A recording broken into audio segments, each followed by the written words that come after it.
Sedangkan yang selamat update-nya adalah 30 orang. 6 orang meninggal dunia dan sudah diserahkan ke keluarganya. Sedangkan yang 29 orang masih dinyatakan hilang. Allah, ya Allah, ya Allah, awas awas, ya Allah, ya Allah, ya Allah, ya Allah, metua nih motor kau, ya Allah, ya Allah, metua pak nih motor metua pak, betul. Malam pada saat itu. Orang-orang nggak akan menyangka dan nggak akan mengira kalau malam itu akan menjadi malam yang paling mengerikan bagi puluhan orang di kapal itu. Kapal naas itu bernama KMP Tunu Pratama Jaya. Itu merupakan kapal penyeberangan yang sudah kurang lebih 15 tahun melayani rute pendek tapi vital, yaitu Ketapang Gilimanuk. Malam naas itu KMP Tunu Pratama Jaya membawa total penumpang 65 orang yang terdiri dari 53 penumpang, 12 kru dan 22 kendaraan. Kejadian itu sekitar terjadi pada pukul 23.00 waktu Indonesia Tengah. Info kapal tenggelam. Info kapal tenggelam. Astagfirullahaladzim, ya Allah. Info. Ya Allah. Ya Allah, astagfirullahaladzim, ya Allah. Ya Allah, tolong. Astagfirullahaladzim, ya Allah. Ya Allah. Tolong Wong. Dan salah seorang operator kapal sempat mengirimkan sinyal lewat radio bahwa ada beberapa gangguan yang terjadi di kapal itu. Ya mungkin karena kapal itu sudah tua, kurang lebih 15 tahun dioperasikan.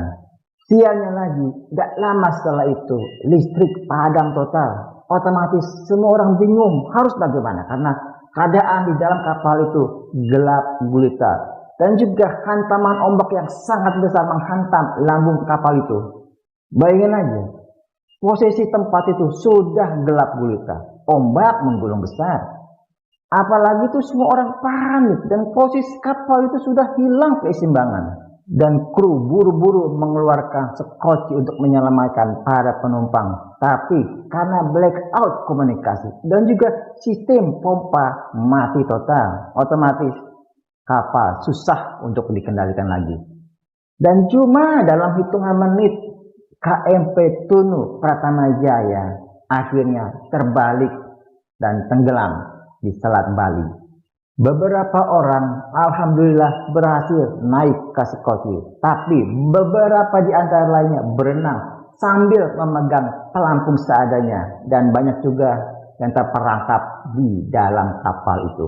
Kamis 3 Juli 2025, dermaga Gilimanuk dan Ketapang berubah menjadi lautan duka.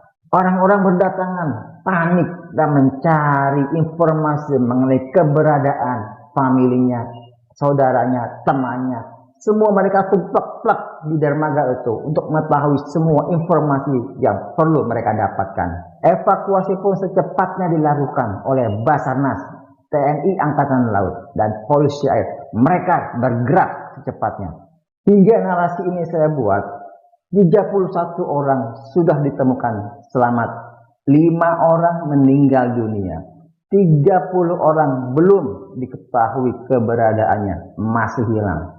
Masalah kendala terbesar bagi tim adalah masalah cuaca dan juga arus yang sangat kuat.